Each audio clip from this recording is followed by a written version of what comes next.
Hello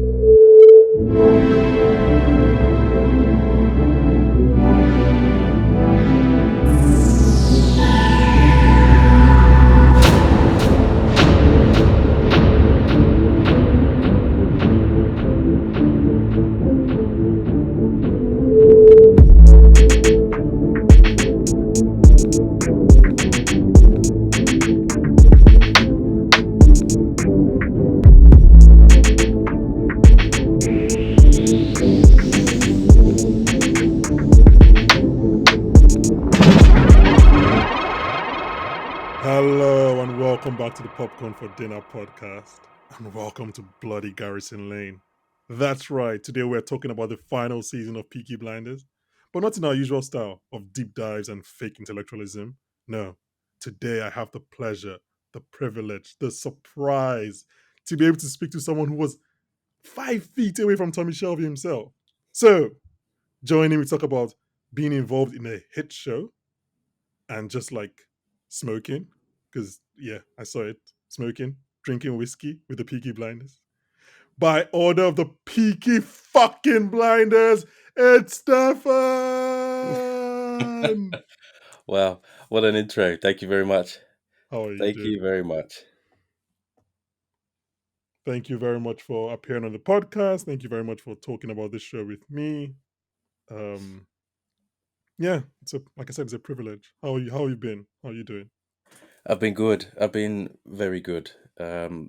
Show has worked wonders for socials. I mean, it's amazing. It's the show itself is incredible. So I won't spoil too much for those who may be listening that haven't caught up or got up to speed. But what I will share is just how I've sort of taken through the show, how I was accepted into the Peaky family, what my experiences were like with, and as you say, being 5 feet away from the man himself, Yeah, Mr. Thomas Shelby, incredible. yeah. But yeah, I've been okay. I've been okay. That's great. That's great. Well, I mean, personally and professionally, I'm happy for you. So earlier you mentioned that obviously you received the news about your casting, was under NDA, and you had to tell no one. And don't answer this question if That was tough. it's That going to was put you in tough, by the trouble. way. Yes, I was going to ask, did you not, like, did you end up telling no one, at least for a while? I'm not going to say when I found out, just because I don't want you to get into any legal trouble, but did you not end up not telling anyone? So I told my mum that something big was coming. But you didn't even tell her the show. I didn't tell her the show, no. Oh, wow. Poor So mom. I didn't tell. I just told family that I have potentially landed the biggest role of my career so far, and they were so excited. And of course, the only person who knew was my fiance, because she was in the room when I received the call from my agent. And Also, was... if you didn't tell her, that's kind of like, honestly, that's grounds to not go on with the wedding. I'm just saying, I'm not trying to imply anything. I'm just saying that, like, if I find out that you were holding, I'm like, come on, I wish I were going to go ahead with this wedding, because like that's a big piece of information to not tell me. Yeah, you're withholding this. What else are you hiding? There's a whole snowstorm going on. That one we don't want to uncap that. Yeah. So absolutely, she was a must know. And from that point, I didn't really tell many people, because I was so fearful of losing what I had already lost before. Of course.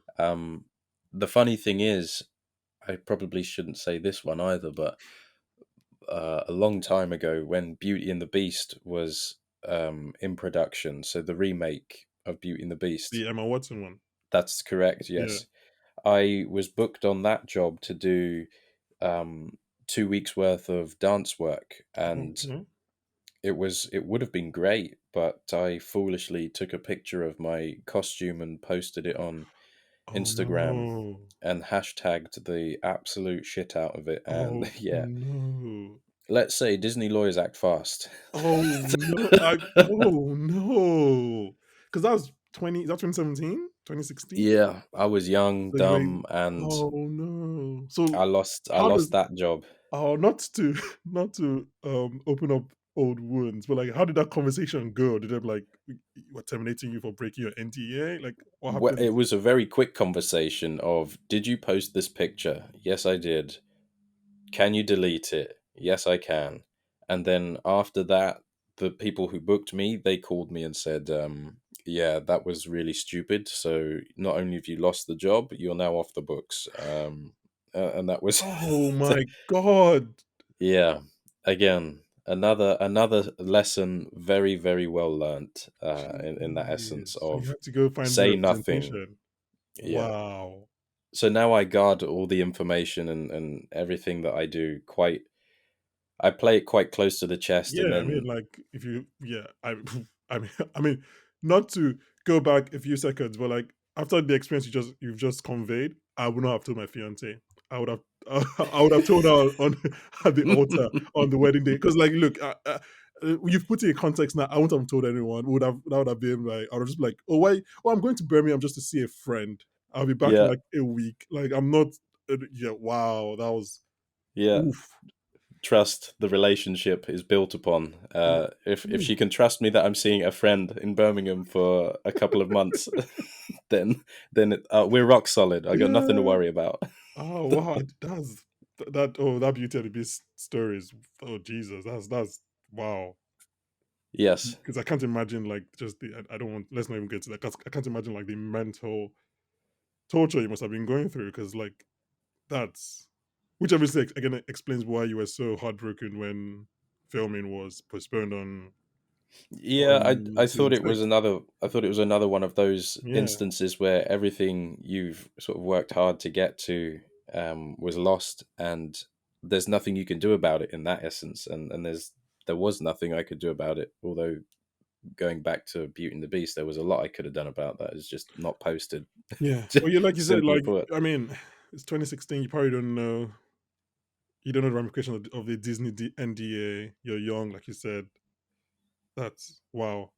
That's actually that's actually wow. That story has just thrown me off my off my Yeah, bearings. wild. I've got a few of those, but I'll avoid them just for the Wow. sake of my own safety and Yeah, sanity. yes, yeah. Well, Beauty and Beast came out. It was a big success. I don't think Disney lawyers are trailing you anymore.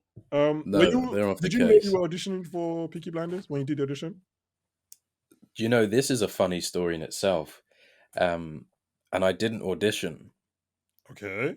So I was playing a round of golf at my local golf course. So if anyone who's listening likes to play golf and wants to explore a new round, Chesfield Downs in Stevenage, or Gravely as it's called. Um, shameless plug, why Yeah, not? there's a shameless Um, plug for the golf. Like, of course. this isn't sponsored, by the way, so Yeah, don't. it's not. It's not. Honestly, we try to have no free ads, but like I will allow it. I'll allow it because No, don't delete it, edit it out. that's fine. It's fine. But Go no, ahead. we roll that. We'll re-roll that one. I was playing golf, and um, I got to sort of midway through the round, and I got a missed call, and I thought, oh, okay, it's my agent. I should probably call them back. Hmm. Um, and so I did, and the signal was terrible. And at this point, they said to me, "We've got something interesting coming through. We'll drop you the email later on." Um, and I said, "Okay, is there anything I need to do?" No, just wait. I was like, "Okay, fine." So then I get to my emails after they've come through when I get home, and all of a sudden I'm seeing booking incoming, and I thought, booking, but I haven't. They auditioned. Yeah, I haven't done Yeah. an audition.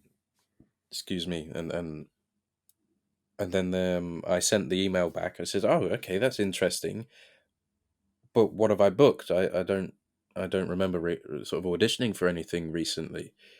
And they said, "Oh, nothing to worry about, but it's Peaky Blinders." And I said, "Hang on a minute." I said, "You serious?" "Yeah, absolutely, but I haven't auditioned." And it was so confusing because I mean, there's people I follow, there's people I see, and I feel like they would be very much suited to the show, Hmm. and they would kill for an audition to get seen or be seen by. And I literally had just had my headshots redone about a month before that. So a huge shout out to the photographer that I used. Um, as he said to me, these don't speak to casting directors. These shots will speak to producers. These will book you Mm-hmm. work. Just by sort of, and I was like, okay, how much of this is sort of sales pitch and how much of this is genuine Mm-hmm. truth? Mm-hmm. Well, now I believe him 100%. I mean, I can't lie about that. Not having to audition for one of the UK's biggest shows and being a named character, it doesn't get better than that. And Yeah. I can only attribute that to one of two things: great representation and a great headshot, and pure genius and luck by divine intervention from the universe. And that's pretty much it. What a special mix that made, Oh, and yeah. that's how I got it. It just popped into my inbox on a day I was playing golf, so I can't grumble. Like, wow, fair enough. Well, that's very. I mean, look, if there's any, if for some reason one of our 5 listeners is an up and coming actor, well, first of all, I'll definitely co-sign the idea that you should definitely invest in headshots if you have, like, they're quite expensive. So if you have the money, definitely invest in good headshots. But feel free to Absolutely. hit up Stefan on social media, and he probably gives you the link to the headshot photographer. Like I said earlier, no free ads, so you would have to reach him online for that. That's Absolutely. actually, Slide into wow, my DMs and I'll message you yeah, his handle, and then you can slide into his DMs. yeah, and then get some headshots that get you onto one of the biggest shows in the UK. Potentially, Um, no guarantees. well, look, we just sell. It's just a sales pitch. Like the rest is, we give you the pictures and hopefully you get divine intervention like Stefan as well. Boom. There you go. Um, well, okay, so we're going to take a quick break, and then when we come back, I'm going to talk about Stefan, about like actually being in Birmingham and actually shooting with like some living legends. The good stuff. Yeah. Okay, we'll be right back.